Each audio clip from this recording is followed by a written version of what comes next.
joven desapareció, su familia y amigos descubrieron su vida secreta. La secretaria del político mantenía un romance secreto con un acaudalado hombre casado. Los investigadores sospechaban que el examante de ella era el responsable, pero tenían pocas pruebas físicas para respaldar su teoría.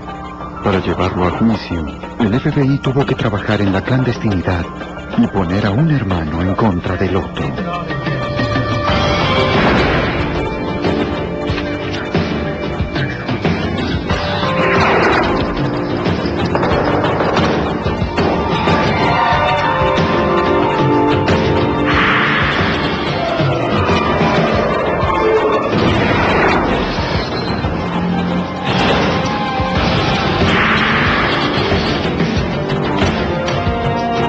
Los archivos del FBI. El poder es una responsabilidad y un privilegio, pero en las manos equivocadas puede corromper.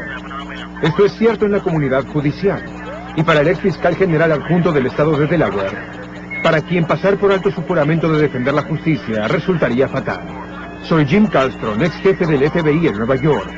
Cuando un prominente abogado trató de pasar por encima de la ley, sería el FBI quien demostrara que la justicia es ciega. Obsesión mortal. Filadelfia, Pensilvania, jueves 27 de junio de 1996. En el selecto restaurante Panorama, el prominente abogado de Delaware, Thomas Capano, separado de su esposa, cenó con su amante Anne-Marie Fay, la secretaria privada del gobernador de Delaware. De acuerdo, regresaremos la semana próxima. Mira qué bien nos va juntos. A pesar de la luz de las velas y el vino, ella era inflexible. Anne-Marie le dijo a Capano que quería terminar con su relación. Dime algo, ¿quién te creerá? Solamente piénsalo. Capano estaba furioso con su decisión. Ni me lo digas, ni siquiera estoy de acuerdo.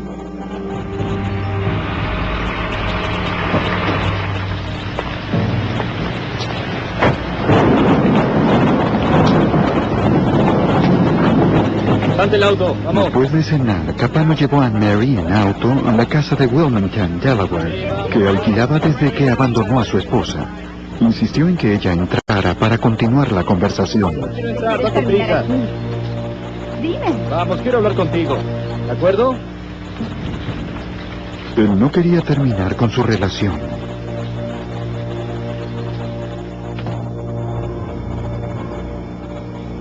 Dos noches más tarde, Anne-Marie no asistió a una cena en casa de su hermana Kathleen.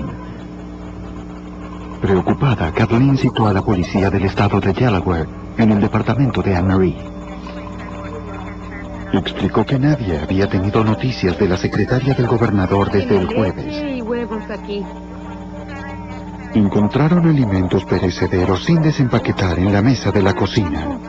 Kathleen llamó a Michael Scanlon, exitoso banquero y muy buen amigo de Anne-Marie, para saber si la había visto. Se suponía que él pasaría a buscarla para ir a la cena, pero Anne-Marie nunca respondió a sus llamadas.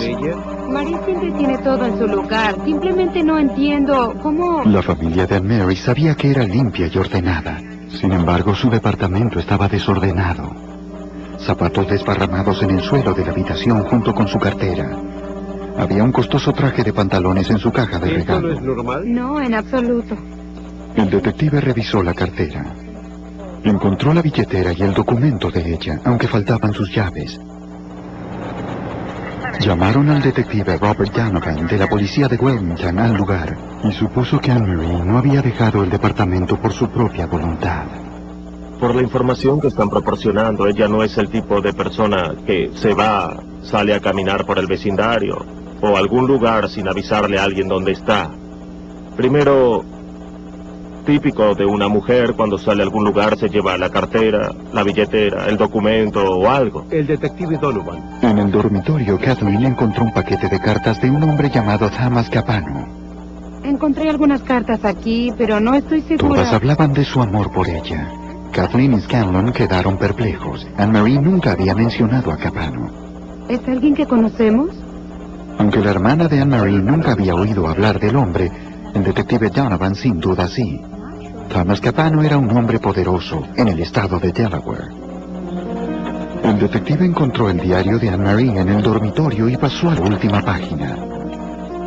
La anotación del diario demostró su alivio por terminar su relación amorosa con Capano. Decía: finalmente terminé con Tom Capano. Qué maníaco controlador e inseguro. Sin embargo, no parecía una relación feliz. No, en absoluto. Los investigadores visitaron a Thomas Capano a las 3:39 de la madrugada.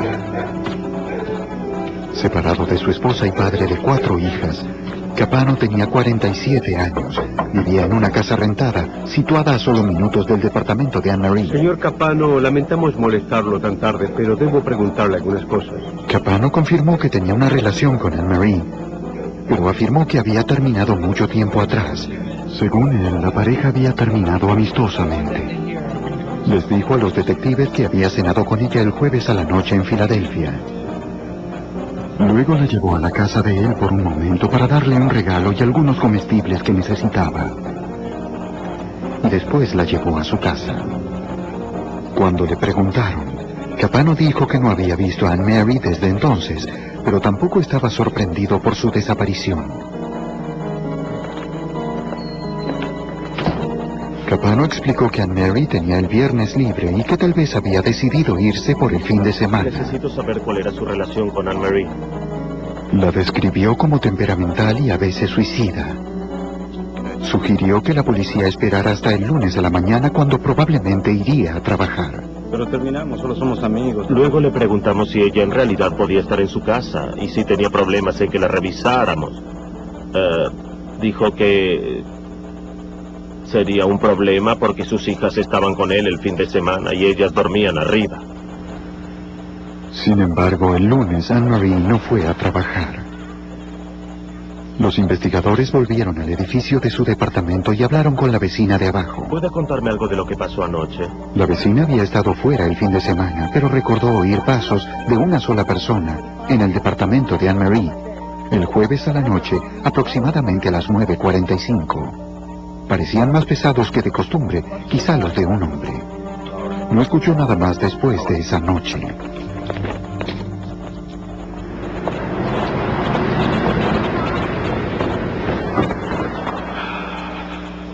Los investigadores estatales y locales revisaron las cuentas bancarias y las tarjetas de crédito de Anne-Marie y descubrieron que no hubo actividad después del 28 de junio. Amigos y familiares informaron que no la habían visto ni habían tenido noticias de ella desde ese día. Aparentemente, Thomas Capano fue la última persona que vio a Anne-Marie Fay. Llévalos al restaurante Panorama en Filadelfia y fíjate que puedes encontrar. Los investigadores atravesaron el límite entre Delaware y Pensilvania para corroborar la historia de Capano.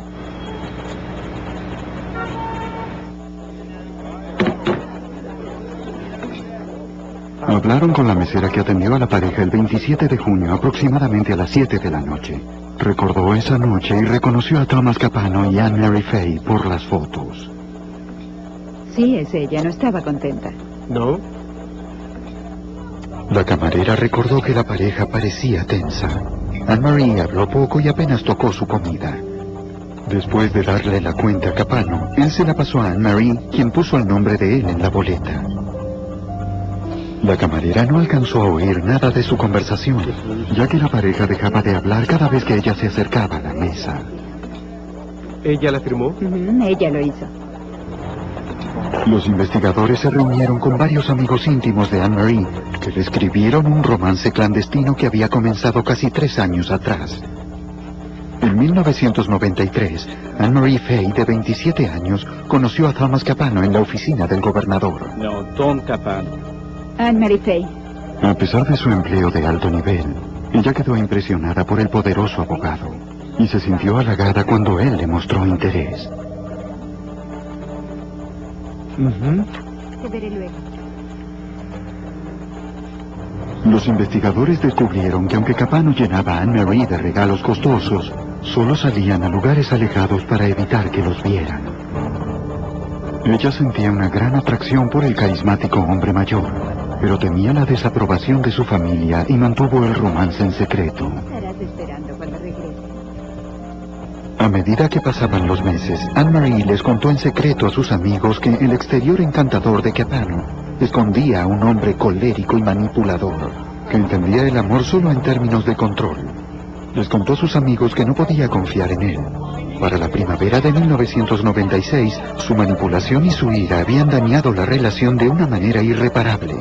Capano le dijo a Anne-Marie que se había separado de su esposa y que entonces podían dejar de esconderse. Aguarda. Dame un minuto. Ven aquí. ¿Sabes lo que... Anne-Marie quería irse. Capano se rehusó a dejarla.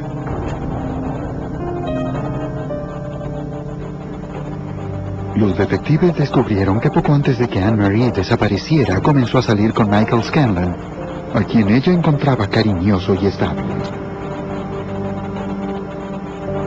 Era la relación que siempre había deseado.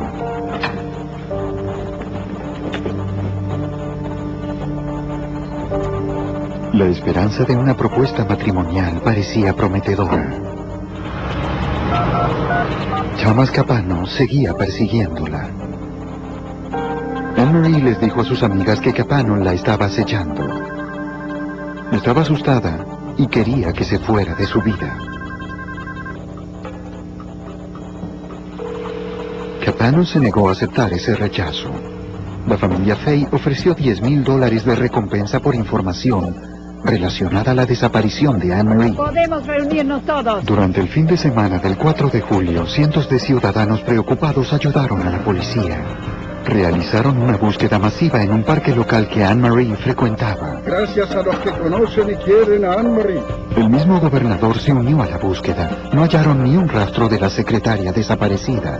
El caso se convirtió en una investigación federal dado que Anne-Marie, residente de Delaware, fue vista por última vez en Pensilvania. El agente especial Eric Alpert de la oficina del FBI de Wilmington Field ofreció su ayuda. Me contacté con Robert Donovan, le pregunté si podíamos ayudar en algo. Él dijo que sí, y en ese momento buscamos registros telefónicos y de tarjetas de crédito. Con la ayuda del ministro de Justicia de los Estados Unidos, Alpert consiguió los registros de las tarjetas de crédito y de los teléfonos de Thomas Capano y Anne-Marie Fay.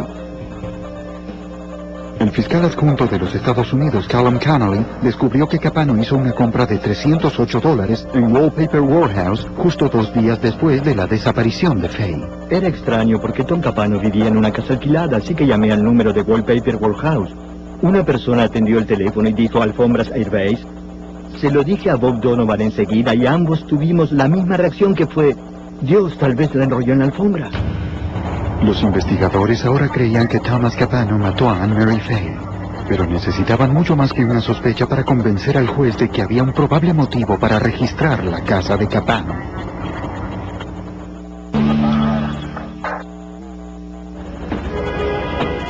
En julio de 1996, los agentes y los detectives locales se concentraron en el abogado Thomas Capano, de quien sospechaban era responsable del asesinato de su ex amante Anne-Marie Fay. 2 días después de su desaparición, Capano había comprado una alfombra nueva. El fiscal adjunto de los Estados Unidos, Callum Connolly, se planteó la sospecha de que Capano hubiera escondido el cuerpo de Anne-Marie en una alfombra. Realmente quería llamarte y preguntarte... Con la esperanza de fundamentar una causa probable para obtener una orden de allanamiento, los investigadores descubrieron que el ama de llaves de Capano había limpiado su casa 4 días antes de la desaparición de Anne-Marie. Agregó que Capano canceló su servicio de la semana siguiente, alegando que no necesitaba limpiar la casa, porque sus hijas no se habían quedado allí. El detective rápidamente notó la inconsistencia de la historia de Capano. La noche que fue interrogado en su casa, el abogado dijo que sus hijas estaban arriba durmiendo. Solo quería darme un regalo. 3 semanas después, el ama de llaves regresó a la residencia y notó algo que le pareció extraño. El sofá y la alfombra de la sala de estar no estaban. En su lugar había 2 sillas y una alfombra nueva. Esta simple observación dio al fiscal adjunto de los Estados Unidos, Callum Connolly, todo lo que necesitaba para seguir adelante. Connolly y el agente del FBI, Eric Alpert, prepararon una orden de allanamiento de 37 páginas para la casa de Capano, en Wilmington, para el día 31 de julio del 96. El detective Robert Donovan no sabía qué encontraría, pero sabía dónde buscar. Registramos toda la residencia, pero prestamos especial atención a esta habitación, a la gran sala, porque creíamos que Anne-Marie Fay había sido asesinada en ese lugar. El equipo encontró las 2 sillas y la alfombra nueva descrita por el ama de llaves, las movieron para ver qué podría esconderse debajo. ¡Hey! Cuidado con los muebles. No tienen que destruirlos. El suelo estaba limpio. En el zócalo cercano los agentes encontraron algo prometedor. Apenas visible para los ojos inexpertos, vieron 2 manchas marrones que parecían sangre seca. Los agentes tomaron muestras fregando el área con una solución salina suave. Los investigadores esperaban que el laboratorio del FBI en Washington, D.C. pudiera proporcionar una evidencia forense más sólida de las muestras.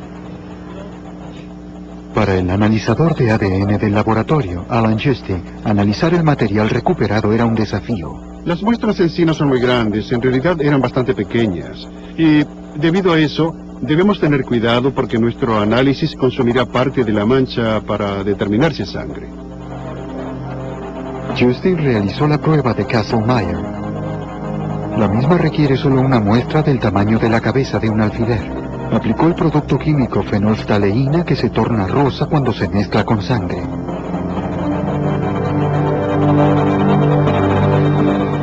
La prueba funcionó. Para el agente Eric Alpert y el equipo, el descubrimiento fue importante. Esto es significativo porque a esa altura no teníamos arma asesina ni ninguna otra prueba física del caso, así que encontrar sangre fue muy importante. Debíamos averiguar de quién era esa sangre y si coincidía con la de Anne-Marie Fahey. Era imposible determinar si la sangre pertenecía a Anne-Marie sin muestras del ADN de ella o de sus padres. Las muestras de sus hermanos serían muy dispares como para proporcionar resultados sólidos. Lamentablemente, los padres de Anne-Marie habían fallecido. Los hermanos de Anne-Marie les proporcionaron a los investigadores una posible pista. Una revisión de la agenda de la mujer desaparecida reveló que había donado sangre un mes antes de su desaparición. Los agentes fueron al banco de sangre para recuperar la muestra. Detective Daniel, departamento de... Era demasiado tarde. Su sangre había sido reducida a plasma y enviada al extranjero. Había solo una ínfima posibilidad de que pudiera recuperarse. Peor aún, habían sacado los glóbulos rojos y blancos que contienen el ADN, y era casi imposible extraer el ADN solamente del plasma. Mientras la investigación avanzaba lentamente, Thomas Capano continuaba viviendo una vida tranquila. Parecía gozar de una completa impunidad. Y se lo veía enteramente despreocupado. Como el mayor de 4 hermanos, siempre había sido el preferido de sus padres y el hijo que había alcanzado el éxito en todo lo que buscó. Los hermanos de Thomas siempre lo admiraron. Jerry, el menor, fue rescatado muchas veces por la experiencia legal de su hermano mayor. Joseph manejaba la compañía constructora de la familia, mientras que Louis manejaba los cuantiosos bienes inmuebles de esta. Los Capano eran multimillonarios y parecían inaccesibles. Los investigadores descubrieron con anticipación que era improbable que la familia Capano y sus amigos cooperaran. Nosotros estuvimos hablando con mucha gente influyente que no creía que Tom Capano fuera capaz de asesinar. Y estaban enojados con nosotros por investigarlo. El equipo creía que si Capano había matado a Anne-Marie, era probable que alguien cercano a él le ayudara a deshacerse del cuerpo. Pero nadie hablaría.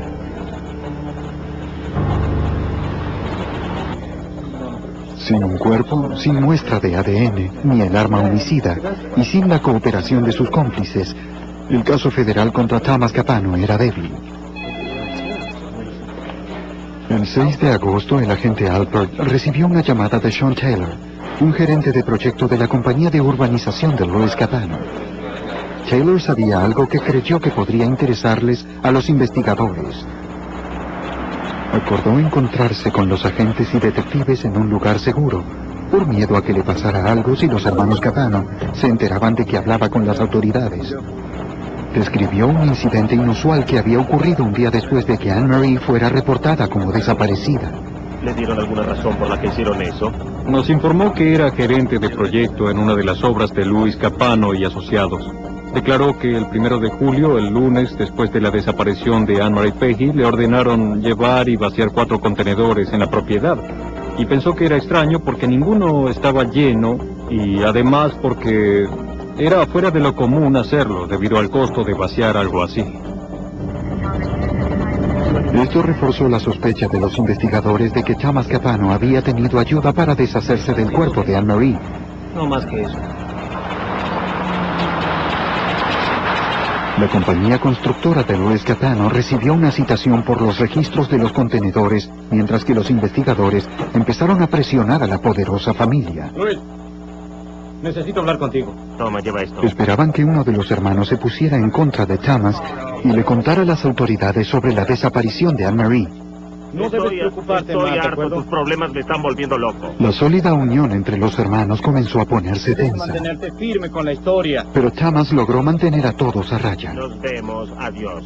Bajo juramento, Louis negó que hubiera ordenado vaciar los contenedores. Sin desanimarse, los investigadores continuaron siguiendo su mejor pista. A mediados de agosto, un equipo de recuperación de evidencias llegó a la tierra del rellenado de Delaware.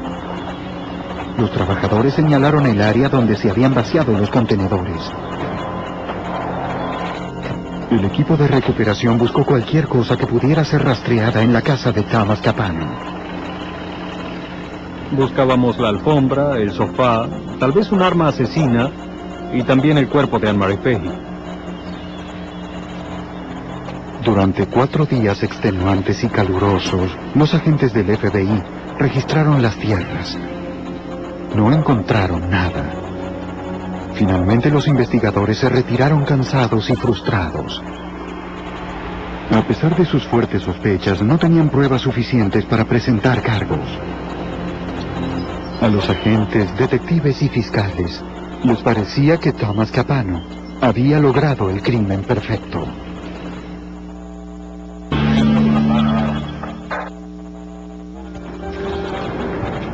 El 6 de septiembre, los investigadores recibieron la llamada que estaban esperando. El plasma sanguíneo que había donado Anne-Marie un mes antes de su desaparición había sido recuperado justo antes de que llegara a Europa. Sí, claro.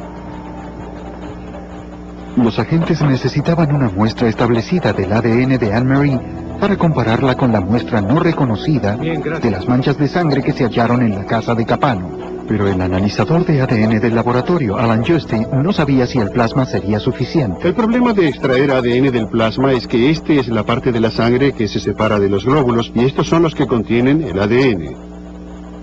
Por lo tanto, cuando trabajamos con plasma, lo hacemos con una fuente muy pobre de ADN. Para su sorpresa, encontró glóbulos rojos residuales en el plasma. Esto le permitió a Justy recuperar una pequeña cantidad del ADN de Anne-Marie. Comparó su secuencia de ADN con la secuencia de la fuente desconocida.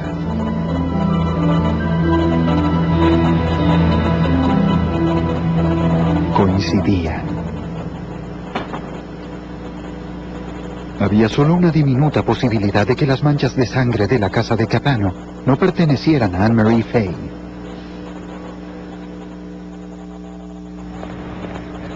Los investigadores ahora tenían la primera prueba física que necesitaban para respaldar su sospecha de que Thomas Capano había cometido un asesinato. Sabían que necesitaban más.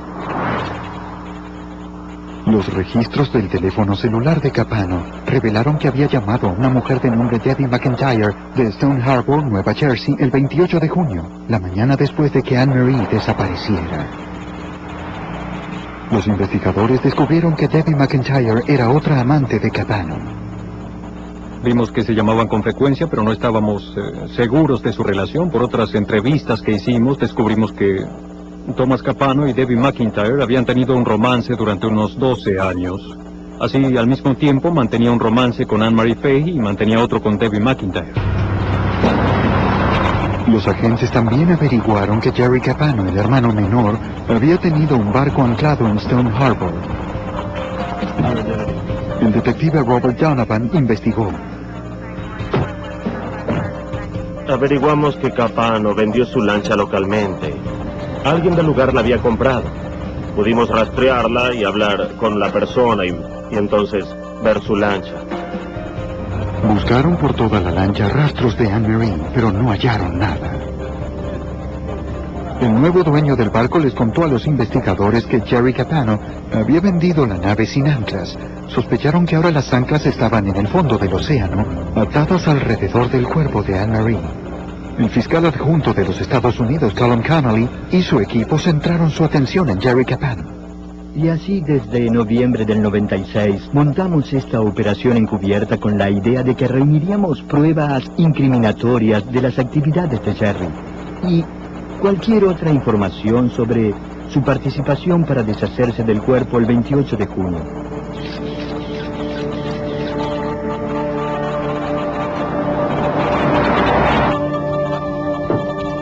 Si los agentes reunían suficientes pruebas como para presentar cargos federales contra Jerry, podían presionarlo para que hablara sobre la participación de su hermano en el asesinato.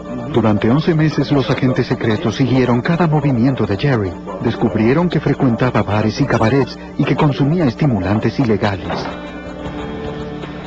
También descubrieron que coleccionaba armas de fuego, un crimen federal para un conocido consumidor de drogas.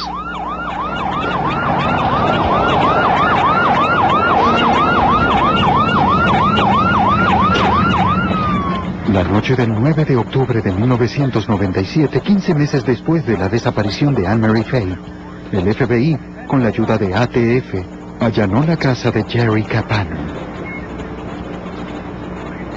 Lo tomaron completamente por sorpresa. Un amigo con antecedentes criminales estaba con él en el garage. Si los agentes encontraban narcóticos ilegales en la misma casa que las armas de Jerry, tendrían las pruebas físicas que necesitaban para impulsarlo a cooperar. Hallaron un pequeño arsenal de armas guardado en el armario del dormitorio del hijo de 3 años de Jerry. El agente Albert revisó el lavadero junto a la cocina. Buscó en los bolsillos de la ropa de Jerry. La colección de rifles y pistolas de Jerry no era ilegal de por sí, a menos que encontraran sustancias ilegales en el lugar. El agente Albert las encontró. Encontró cocaína y marihuana. Ahora los investigadores tenían lo que necesitaban para acusar a Jerry Capano del delito de violación a la ley de armas de fuego. También podían alegar cargos por poner en peligro a un niño. No hicieron ninguna de las dos cosas. Se llevan mi camioneta. ¿Qué sucede? Los fiscales le ofrecían inmunidad a Jerry si testificaba en contra de su hermano Thomas. No creíamos que Jerry estuviera involucrado en el asesinato de Anne-Marie Fay. Solo creíamos que tuvo participación en encubrirlo en la eliminación de pruebas. Y también sabíamos que él era muy fiel a su hermano. Lo consideraba como una figura paterna. Pero al mismo tiempo tenía una esposa e hijos y una vida muy buena a la que probablemente no querría renunciar para ir a la cárcel. Y esa era la carta que jugaríamos. Revisaron toda la casa. Después del allanamiento, el FBI le permitió a Jerry Capano considerar todo lo que estaba en juego. Debemos hablar ahora.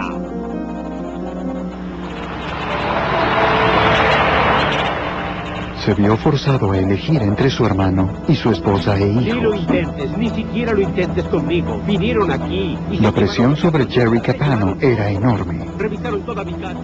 No solo era uno de los aliados más cercanos de Thomas Capano, era su hermano. Los investigadores no estaban seguros de que Jerry se quebraría. Aun si lo hiciera, no tenían manera de saber si podría ayudarlos a llevar al poderoso Thomas Capano a la justicia.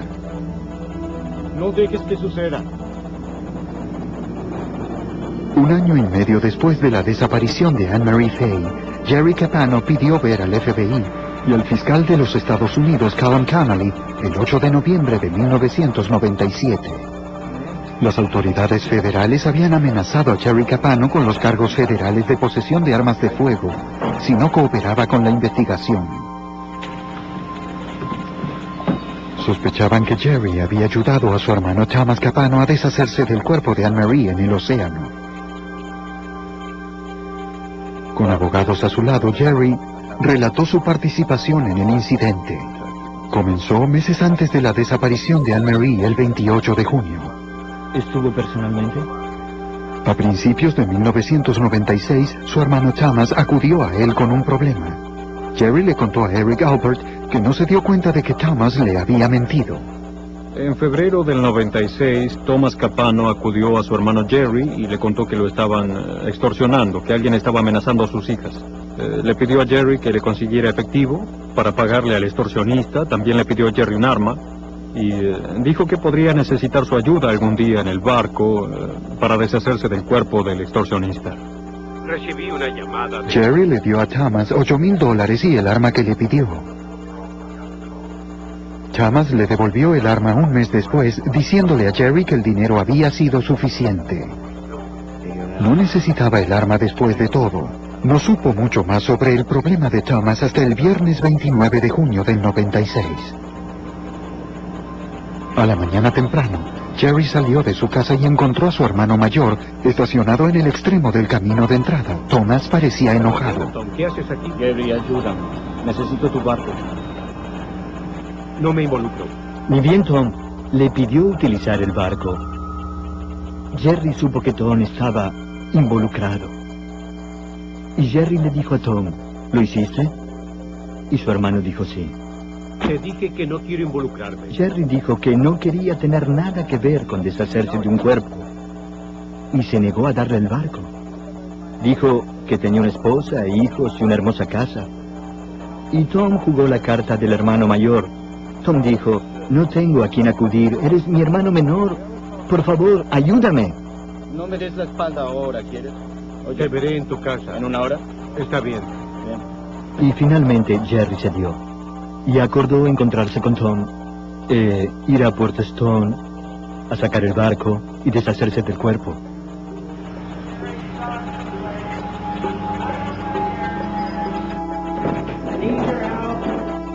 A puertas cerradas, se encontraron dentro del garage de Thomas. Este le pidió a Jerry que le ayudara a cargar una pesada nevera portátil en su camión. Nunca abrió la nevera, pero Jerry creía que el cuerpo del extorsionista de Thomas estaba dentro. Bien, busquemos la alfombra.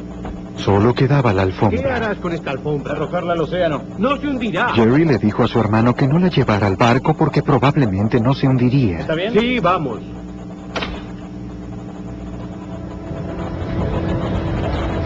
Cuando llegaron a Puerto Stone, Nueva Jersey, llevaron la nevera por el muelle a plena luz del día.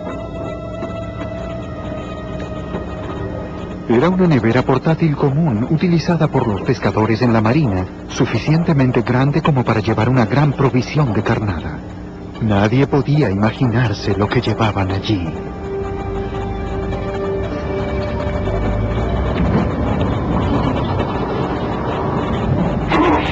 Los hermanos cargaron combustible y se dirigieron a las aguas abiertas del Atlántico. Thomas Capano le ordenó a su hermano a ir kilómetros lejos de la costa, donde el agua era suficientemente profunda como para esconder un cuerpo para siempre. No había nadie cerca para ver lo que los hermanos estaban a punto de hacer. Arrojaron la nevera al mar, pero Thomas Capano calculó mal. El ataúd improvisado flotó. Entonces Thomas le ordenó a Jerry hundir la nevera con balas.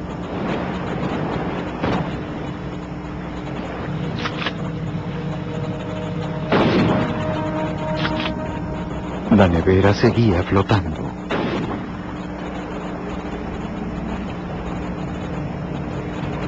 El abogado millonario la recuperó y decidió hundir el cuerpo sin la nevera.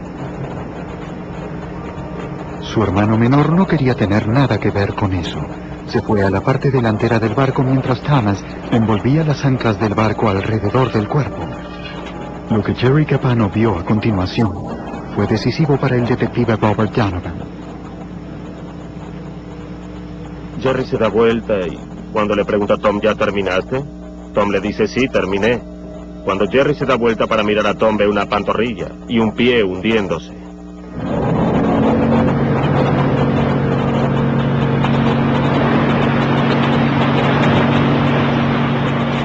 regreso a Stone Harbor, Chamas Capano desarmó la nevera y desparramó las partes en el océano. Y Tom dijo que necesitaba que volviera a la casa, que había algo más que debía hacer con él. El trabajo no estaba terminado. Envolvió su tobillo con cadenas. Su hermano debía deshacerse de más pruebas. Tom dijo que necesitaba que lo ayudara a deshacerse de este sofá.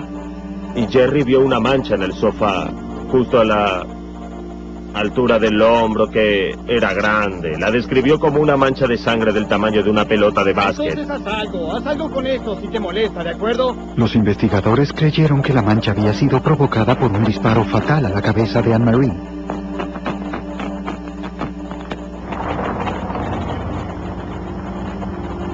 Arrojaron el sofá y la alfombra en un recipiente de basura en una obra manejada por su hermano Louis. Jerry no tenía más nada para decir.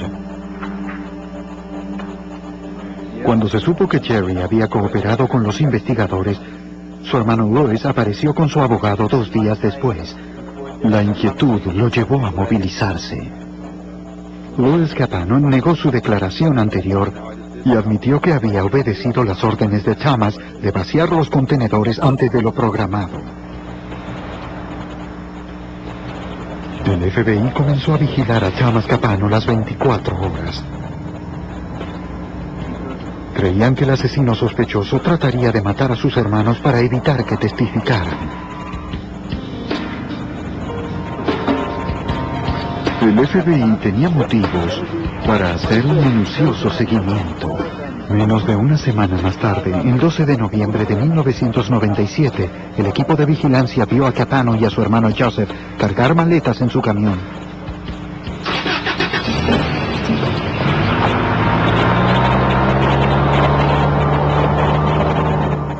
Se dirigían al aeropuerto. Los investigadores sentían que aún no tenían suficiente para acusar a Chamas Capano de secuestro y asesinato, pero concordaban en que había que evitar que huyera. Alpert ordenó su arresto basado en que Capano obstruyó la justicia obligando a sus hermanos a dar falso testimonio. ¡Salgan de inmediato del auto! ¡Con las manos 17 en alto meses ya! después de su desaparición, el sospechoso asesino de Anne-Marie Fay estaba finalmente bajo custodia.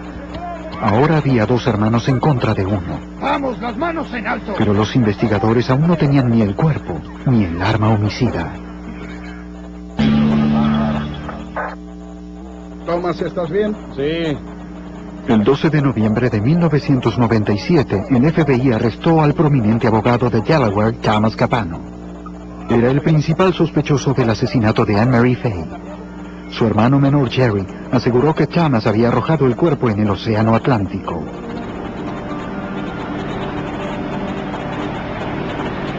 Jerry les indicó a los investigadores el área cerca de la costa de Nueva Jersey, pero nunca encontraron el cuerpo de Anne-Marie. El fiscal adjunto de los Estados Unidos, Callum Connolly, tenía una formidable tarea por delante. No había cuerpo. Y eso siempre es un problema. Ha habido solo un puñado de juicios sin un cuerpo con éxito en el país, y en Delaware, anterior a este caso, solo había habido un caso con juicio sin un cuerpo y había resultado en absolución. La única prueba física que tenían contra Chamas Capano eran 2 manchas de la sangre de Fay que encontraron en su sala de estar.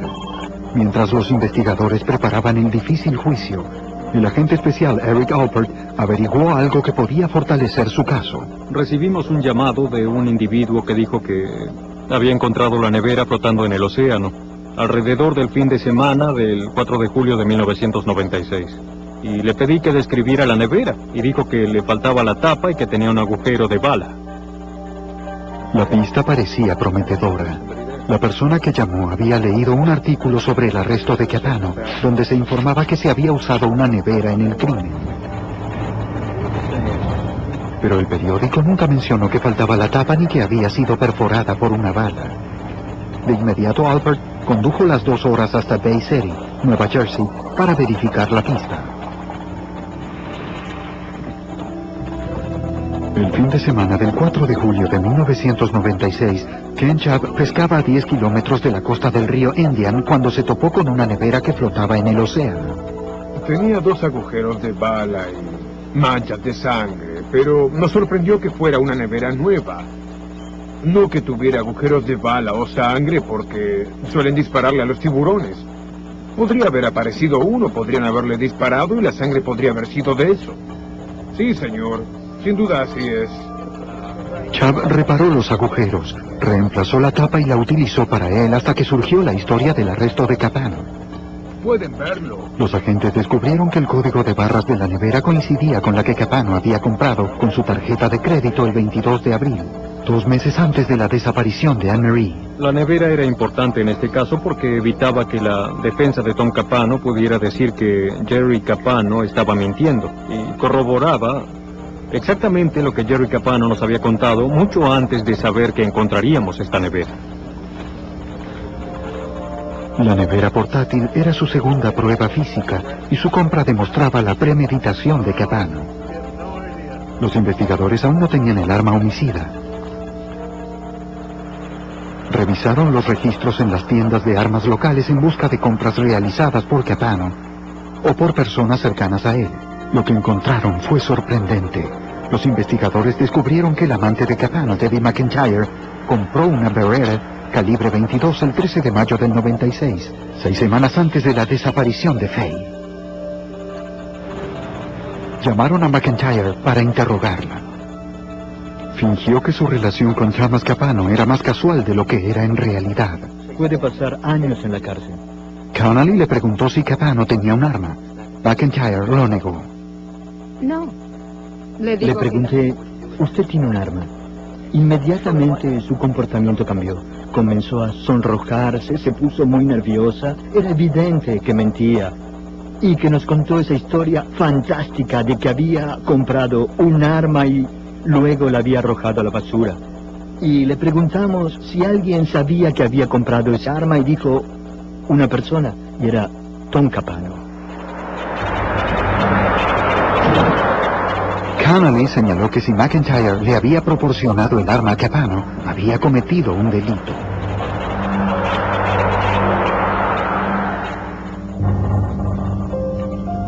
Por consejo de su abogado, McIntyre admitió que Capano le había pedido que comprara un arma en primer lugar.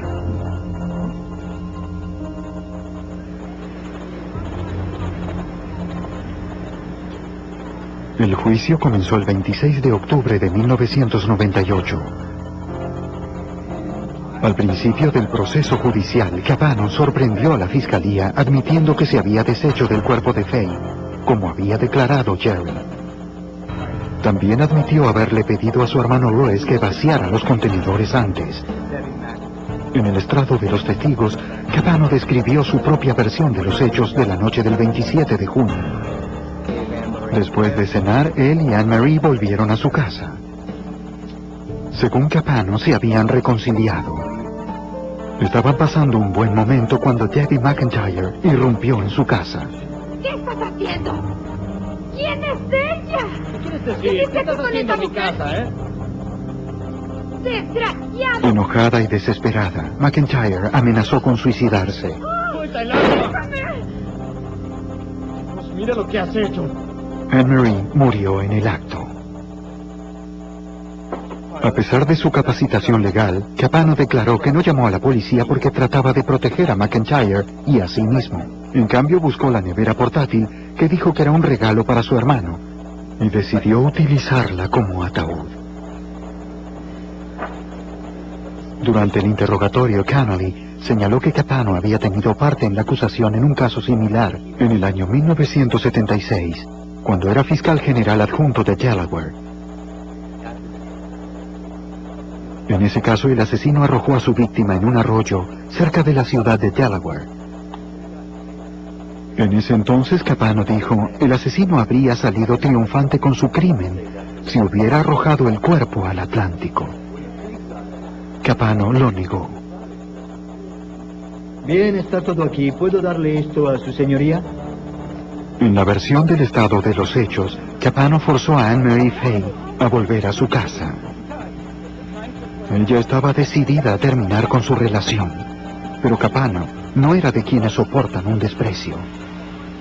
Tomó la Beretta que McIntyre había comprado para él y le disparó a Faye a sangre fría. ¡Quiero irme a casa! Ahora. ¡Quiero irme a casa! ¡Siéntate!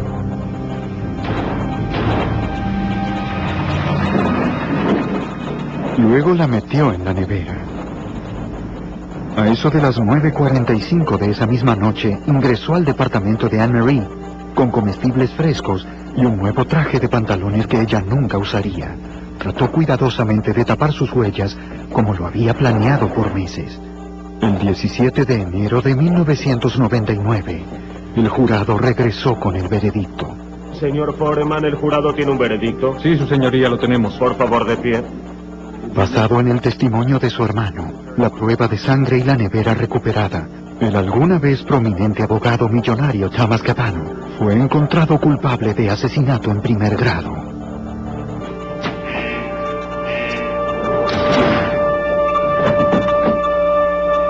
El jurado sentenció a Capano a la cámara de gas.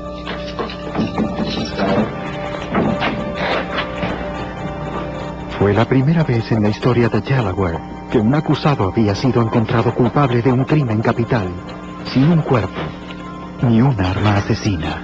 Ahora Capano espera apelaciones pendientes en el pabellón de los condenados a muerte.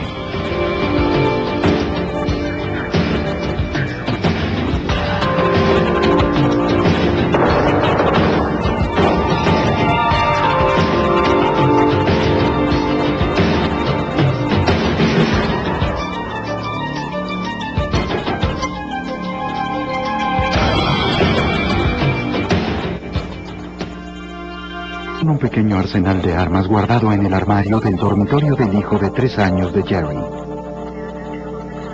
El agente Albert revisó el lavadero junto a la cocina. Buscó en los bolsillos de la ropa de Jerry.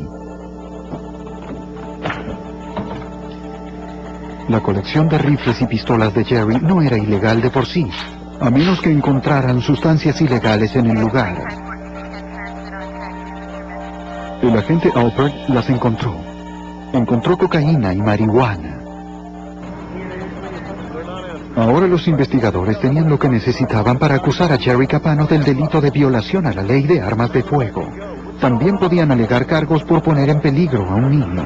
No hicieron ninguna de las dos cosas. Se llevan mi camioneta. ¿Qué sucede? Los fiscales le ofrecían inmunidad a Jerry si testificaba en contra de su hermano Thomas. No creíamos que Jerry estuviera involucrado en el asesinato de Anne-Marie Faye. Solo creíamos que tuvo participación en encubrirlo en la eliminación de pruebas. Y también sabíamos que él era muy fiel a su hermano. Lo consideraba como una figura paterna. Pero al mismo tiempo tenía una esposa e hijos y una vida muy buena a la que probablemente no querría renunciar para ir a la cárcel. Y esa era la carta que jugaríamos. Revisaron toda la casa. Después del allanamiento, el FBI le permitió a Jerry Capano considerar todo lo que estaba en juego. Debemos hablar ahora.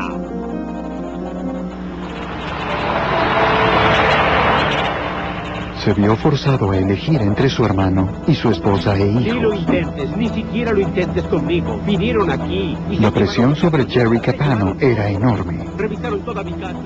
No solo era uno de los aliados más cercanos de Thomas Capano, era su hermano. Los investigadores no estaban seguros de que Jerry se quebraría. Aun si lo hiciera, no tenían manera de saber si podría ayudarlos a llevar al poderoso Thomas Capano a la justicia. No dejes que suceda.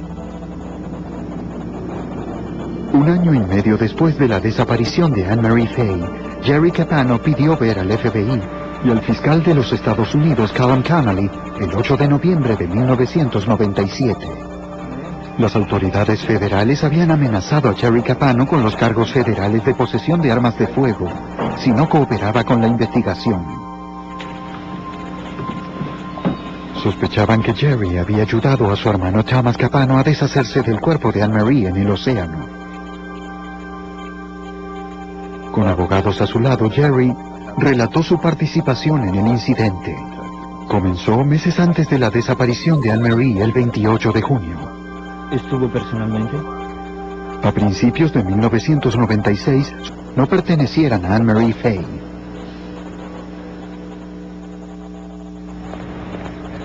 Los investigadores ahora tenían la primera prueba física que necesitaban para respaldar su sospecha de que Thomas Capano había cometido un asesinato. Sabían que necesitaban más. Los registros del teléfono celular de Capano revelaron que había llamado a una mujer de nombre Debbie McIntyre de Stone Harbor, Nueva Jersey, el 28 de junio, la mañana después de que Anne-Marie desapareciera. Los investigadores descubrieron que Debbie McIntyre era otra amante de Capano.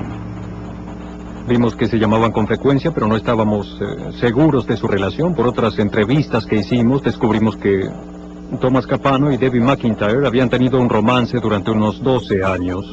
Así, al mismo tiempo, mantenía un romance con Anne-Marie Fahey y mantenía otro con Debbie McIntyre. Los agentes también averiguaron que Jerry Capano, el hermano menor, había tenido un barco anclado en Stone Harbor.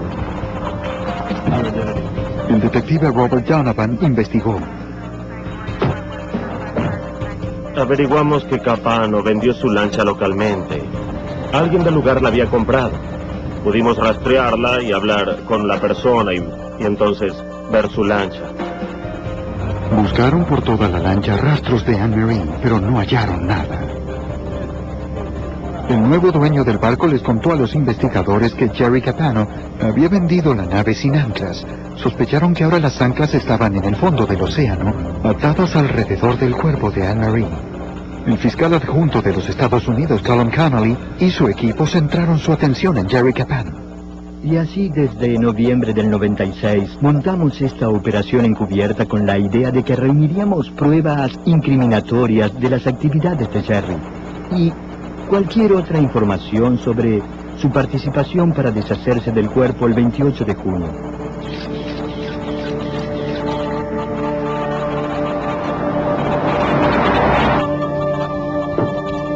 Si los agentes reunían suficientes pruebas como para presentar cargos federales contra Jerry, podían presionarlo para que hablara sobre la participación de su hermano en el asesinato. Durante 11 meses los agentes secretos siguieron cada movimiento de Jerry. Descubrieron que frecuentaba bares y cabarets y que consumía estimulantes ilegales. También descubrieron que coleccionaba armas de fuego, un crimen federal para un conocido consumidor de drogas.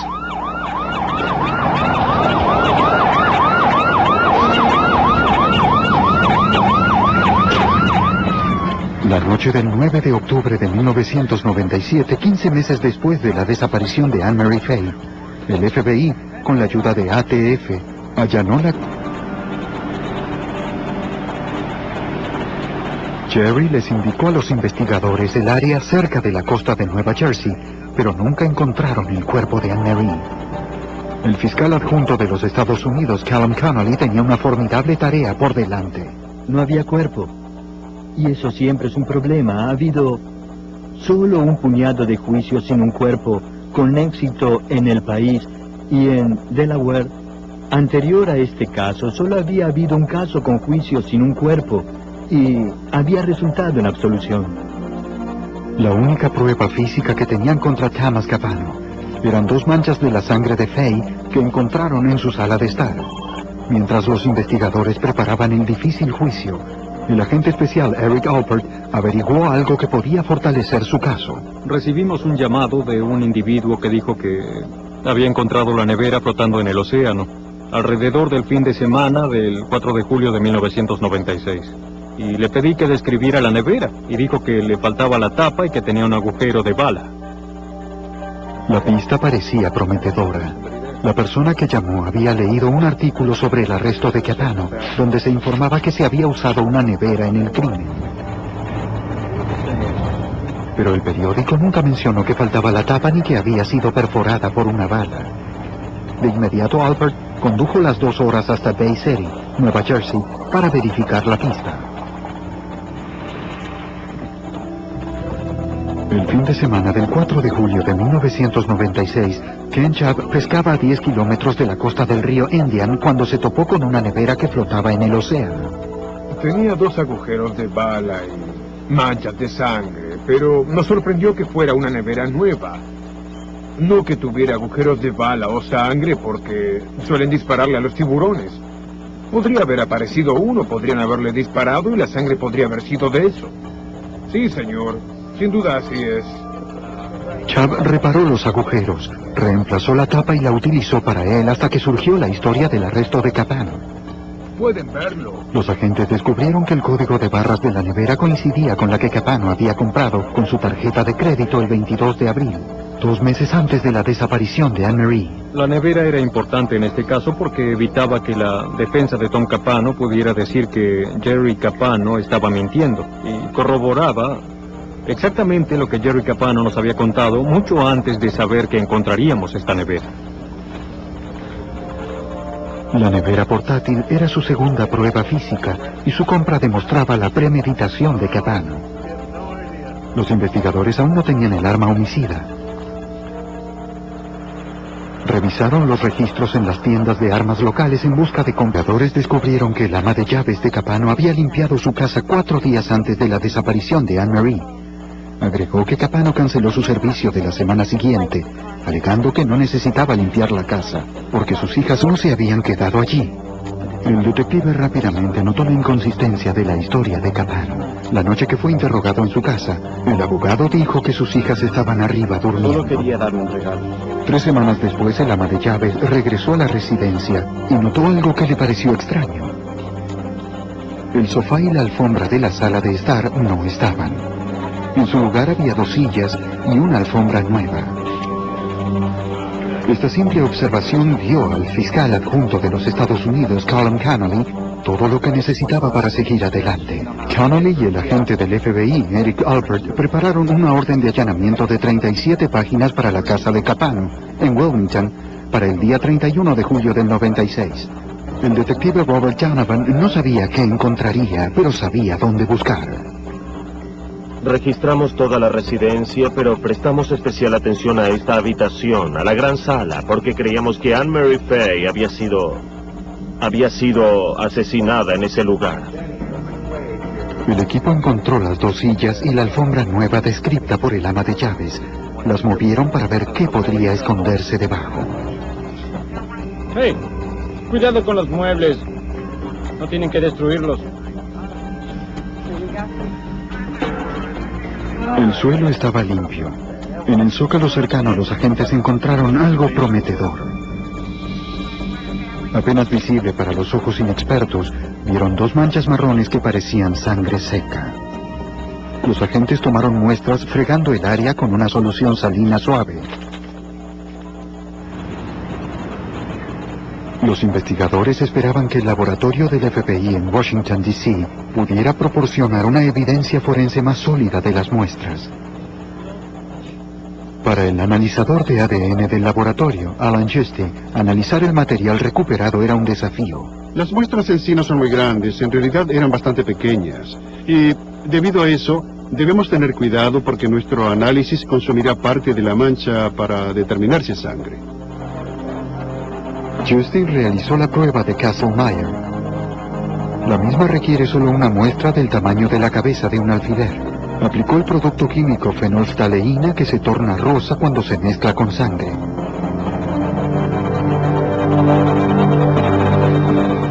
La prueba funcionó.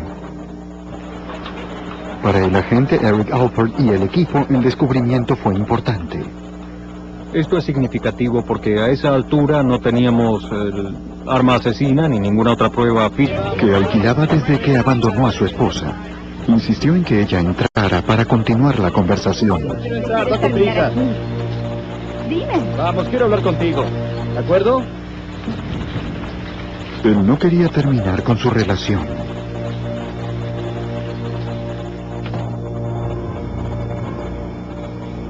Dos noches más tarde, Anne-Marie no asistió a una cena en casa de su hermana Kathleen. Preocupada, Kathleen citó a la policía del estado de Delaware en el departamento de Anne-Marie.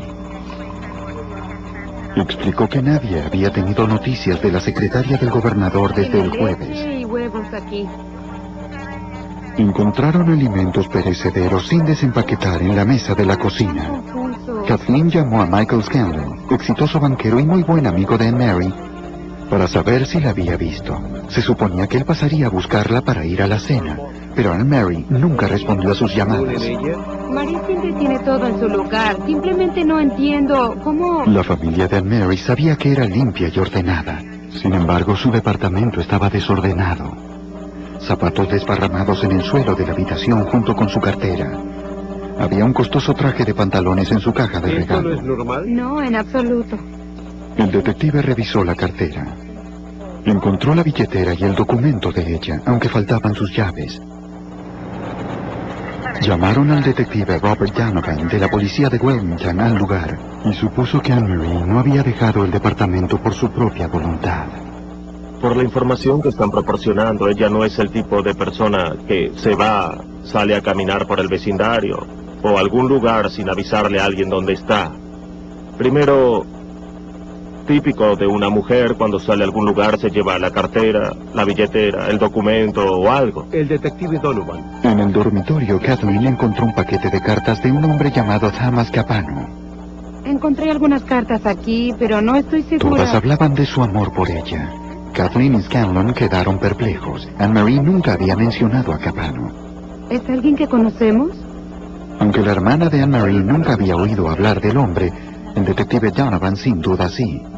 Thomas Capano era un hombre poderoso en el estado de Delaware. El detective encontró el diario de Anne-Marie en el dormitorio y pasó a la última página. La anotación del diario demostró su alivio por terminar su relación amorosa con Capano. Decía: finalmente terminé con Tom Capano. Qué maníaco controlador e inseguro. Sin embargo, no parecía una relación feliz. No, en absoluto. Los investigadores visitaron a Thomas Capano a las 3:39 de la madrugada. Separado de su esposa y padre de 4 hijas. Los investigadores ahora creían que Thomas Capano mató a Anne-Marie Fay, pero necesitaban mucho más que una sospecha para convencer al juez de que había un probable motivo para registrar la casa de Capano.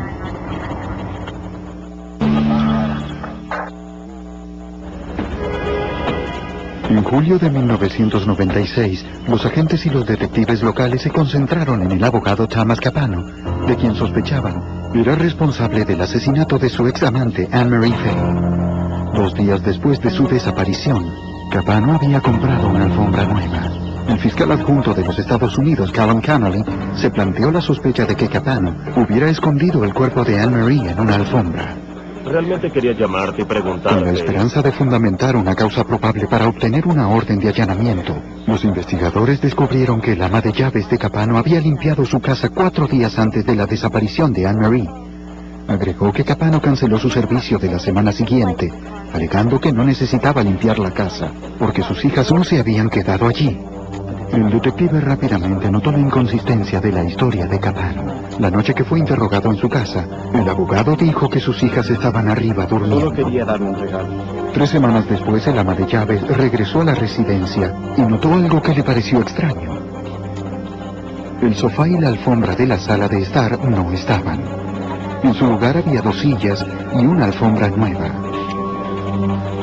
Esta simple observación dio al fiscal adjunto de los Estados Unidos, Callum Connolly, todo lo que necesitaba para seguir adelante. Connolly y el agente del FBI, Eric Albert, prepararon una orden de allanamiento de 37 páginas para la casa de Capano, en Wilmington, para el día 31 de julio del 96. El detective Robert Donovan no sabía qué encontraría, pero sabía dónde buscar. Registramos toda la residencia, pero prestamos especial atención a esta habitación, a la gran sala, porque creíamos que Anne-Marie Fay había sido asesinada en ese lugar. El equipo encontró las 2 sillas y la alfombra nueva descrita por el ama de llaves. Las movieron para ver qué podría esconderse debajo. ¡Hey! Cuidado con los muebles.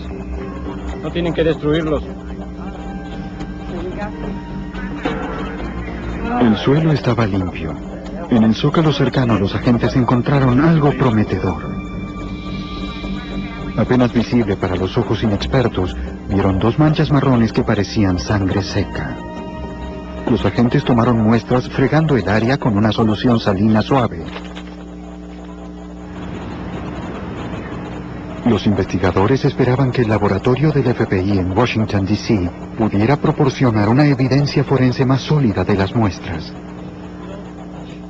Para la elección de Anne Marie Fay, Jerry Capano pidió ver al FBI y al fiscal de los Estados Unidos, Callum Connolly, el 8 de noviembre de 1997. Las autoridades federales habían amenazado a Jerry Capano con los cargos federales de posesión de armas de fuego si no cooperaba con la investigación. Sospechaban que Jerry había ayudado a su hermano Thomas Capano a deshacerse del cuerpo de Anne Marie en el océano. Con abogados a su lado, Jerry relató su participación en el incidente.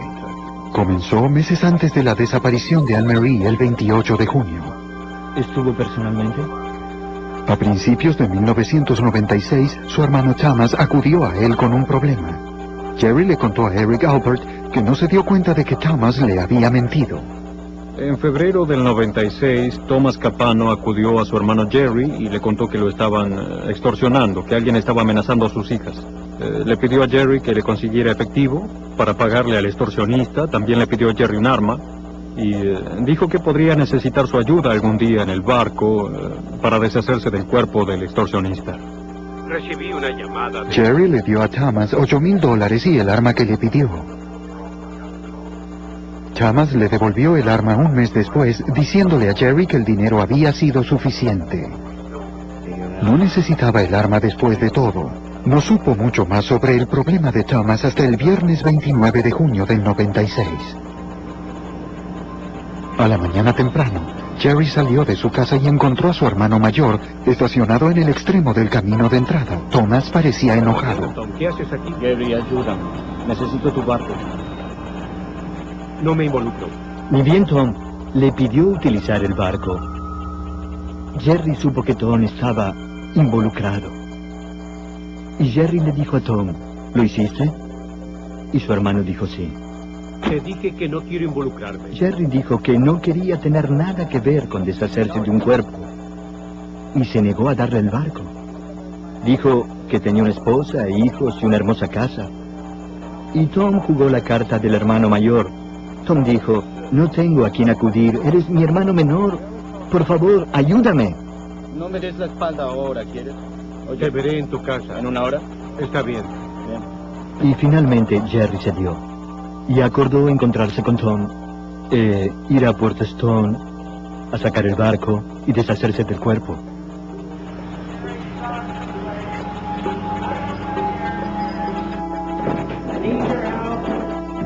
A puertas cerradas, se encontraron dentro del garage de Thomas. Este le pidió a Jerry que le ayudara a cargar una pesada nevera portátil en su camión. No, Capano había cometido un asesinato. Sabían que necesitaban más. Los registros del teléfono celular de Capano revelaron que había llamado a una mujer de nombre Debbie McIntyre de Stone Harbor, Nueva Jersey, el 28 de junio, la mañana después de que Anne Marie desapareciera. Los investigadores descubrieron que Debbie McIntyre era otra amante de Capano. Vimos que se llamaban con frecuencia, pero no estábamos seguros de su relación. Por otras entrevistas que hicimos, descubrimos que Thomas Capano y Debbie McIntyre habían tenido un romance durante unos 12 años. Así, al mismo tiempo, mantenía un romance con Anne Marie Fay y mantenía otro con Debbie McIntyre. Los agentes también averiguaron que Jerry Capano, el hermano menor, había tenido un barco anclado en Stone Harbor. El detective Robert Donovan investigó. Averiguamos que Capano vendió su lancha localmente. Alguien del lugar la había comprado. Pudimos rastrearla y hablar con la persona y entonces ver su lancha. Buscaron por toda la lancha rastros de Anne Marie, pero no hallaron nada. El nuevo dueño del barco les contó a los investigadores que Jerry Capano había vendido la nave sin anclas. Sospecharon que ahora las anclas estaban en el fondo del océano, atadas alrededor del cuerpo de Anne Marie. El fiscal adjunto de los Estados Unidos, Callum Connolly, y su equipo centraron su atención en Jerry Capano. Y así desde noviembre del 96 montamos esta operación encubierta con la idea de que reuniríamos pruebas incriminatorias de las actividades de Jerry y cualquier otra información sobre su participación para deshacerse del cuerpo el 28 de junio.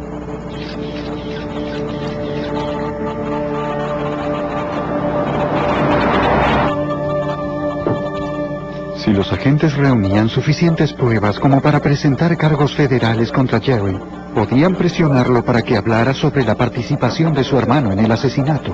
Durante 11 meses los agentes secretos siguieron cada movimiento de Jerry. Descubrieron que frecuentaba bares y cabarets y que consumía estimulantes ilegales. También descubrieron que coleccionaba armas de fuego, un crimen federal para un conocido consumidor de drogas.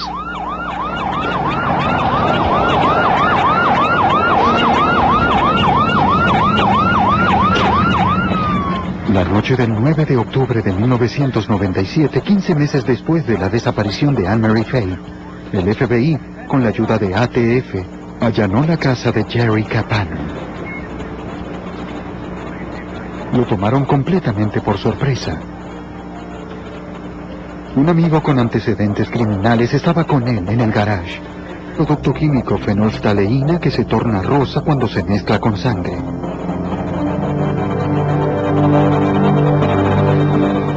La prueba funcionó. Para el agente Eric Alpert y el equipo, el descubrimiento fue importante. Esto es significativo porque a esa altura no teníamos arma asesina ni ninguna otra prueba física del caso, así que encontrar sangre fue muy importante. Debíamos averiguar de quién era esa sangre y si coincidía con la de Anne-Marie Fahey. Era imposible determinar si la sangre pertenecía a Anne-Marie sin muestras del ADN de ella o de sus padres.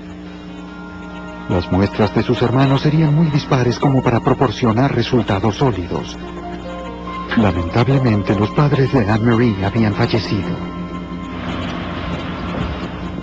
Los hermanos de Anne-Marie les proporcionaron a los investigadores una posible pista. Una revisión de la agenda de la mujer desaparecida reveló que había donado sangre un mes antes de su desaparición. Los agentes fueron al banco de sangre para recuperar la muestra. Detective Daniel, departamento de... Era demasiado tarde. Su sangre había sido reducida a plasma y enviada al extranjero. Había solo una ínfima posibilidad de que pudiera recuperarse.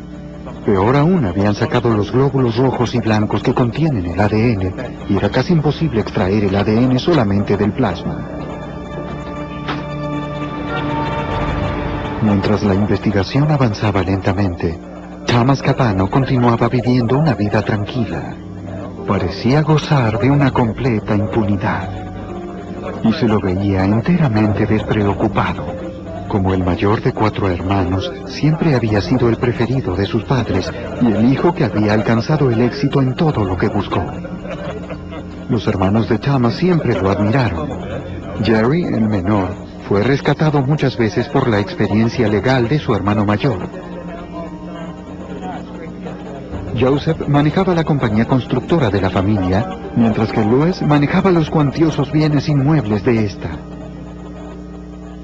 Los Capano eran multimillonarios y parecían inaccesibles. Los investigadores descubrieron con anticipación que era improbable que la familia Capano y sus amigos cooperaran. Nosotros estuvimos hablando con mucha gente influyente que no creía que Tom Capano fuera capaz de asesinar. Y estaban enojados con nosotros por investigarlo. El equipo creía que si Capano había matado a Anne-Marie, era probable que alguien cercano a él le ayudara a deshacerse del cuerpo. Pero nadie hablaría.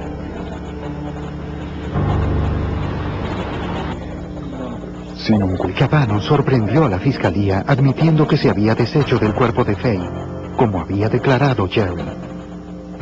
También admitió haberle pedido a su hermano Louis que vaciara los contenedores antes. En el estrado de los testigos, Capano describió su propia versión de los hechos de la noche del 27 de junio. Después de cenar, él y Anne-Marie volvieron a su casa. Según Capano, se habían reconciliado. Estaban pasando un buen momento cuando Debbie McIntyre irrumpió en su casa. ¿Qué estás haciendo? ¿Quién es ella? ¿Qué quieres decir? ¿Qué estás haciendo en mi casa, ¡Desgraciado! Enojada y desesperada, McIntyre amenazó con suicidarse. ¡Suéltala! Mira lo que has hecho. Anne-Marie murió en el acto. A pesar de su capacitación legal, Capano declaró que no llamó a la policía porque trataba de proteger a McIntyre y a sí mismo. En cambio, buscó la nevera portátil, que dijo que era un regalo para su hermano, y decidió utilizarla como ataúd. Durante el interrogatorio, Connolly señaló que Capano había tenido parte en la acusación en un caso similar en el año 1976, cuando era fiscal general adjunto de Delaware. En ese caso, el asesino arrojó a su víctima en un arroyo cerca de la ciudad de Delaware. En ese entonces, Capano dijo, el asesino habría salido triunfante con su crimen si hubiera arrojado el cuerpo al Atlántico. Capano lo negó. Bien, está todo aquí. ¿Puedo darle esto a su señoría? En la versión del estado de los hechos, Capano forzó a Anne-Marie Fay a volver a su casa. Ella estaba decidida a terminar con su relación, pero Capano no era de quienes soportan un desprecio. Tomó la Beretta que McIntyre había comprado para él y le disparó a Fay a sangre fría. Quiero irme a casa, ¿entiendes? Ahora. Quiero irme a casa. ¡Siéntate!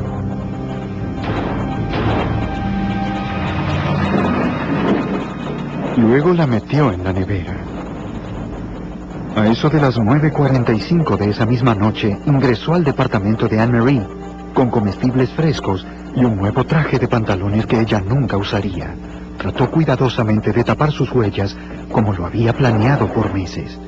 El 17 de enero de 1999, el jurado regresó con el veredicto. Señor Foreman, ¿el jurado tiene un veredicto? Sí, su señoría, lo tenemos. Por favor, de pie. Basado en el testimonio de su hermano, la prueba de sangre y la nevera recuperada, el alguna vez prominente abogado millonario Thomas Capano fue encontrado culpable de asesinato en Brito, todo lo que necesitaba para seguir adelante. Connolly y el agente del FBI, Eric Albert, prepararon una orden de allanamiento de 37 páginas para la casa de Capano, en Wilmington, para el día 31 de julio del 96.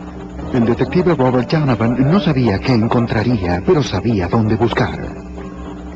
Registramos toda la residencia, pero prestamos especial atención a esta habitación, a la gran sala, porque creíamos que Anne-Marie Fay había sido asesinada en ese lugar. El equipo encontró las 2 sillas y la alfombra nueva descrita por el ama de llaves. Las movieron para ver qué podría esconderse debajo. ¡Hey! Cuidado con los muebles. No tienen que destruirlos.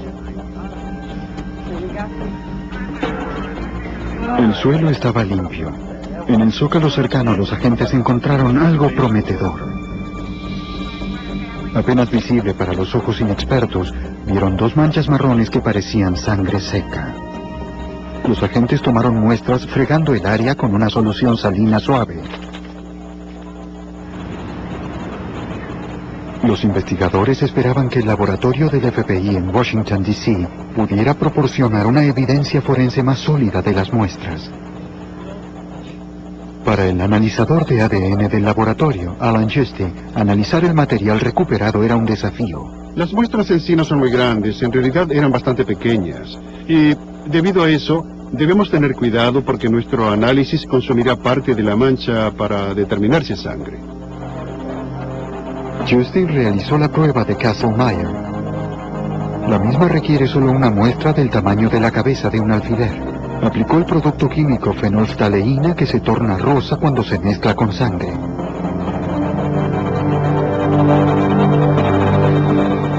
La prueba funcionó. Para el agente Eric Alpert y el equipo, el descubrimiento fue importante. Esto es significativo porque a esa altura no teníamos arma asesina ni ninguna otra prueba física del caso, así que encontrar sangre fue muy importante. Debíamos averiguar de quién era esa sangre y si coincidía con la de Anne-Marie Fay. Era imposible determinar si la sangre pertenecía a Anne-Marie sin muestras del ADN de ella o de sus padres. Las muestras de sus hermanos serían muy dispares como para proporcionar resultados sólidos. Lamentablemente, los padres de Anne-Marie habían fallecido. Los hermanos de Anne-Marie les proporcionaron a los investigadores una posible pista. Una revisión de la agenda de la mujer desaparecida reveló que había donado sangre un mes antes de su desaparición. Los agentes fueron al banco de sangre para recuperar la muestra.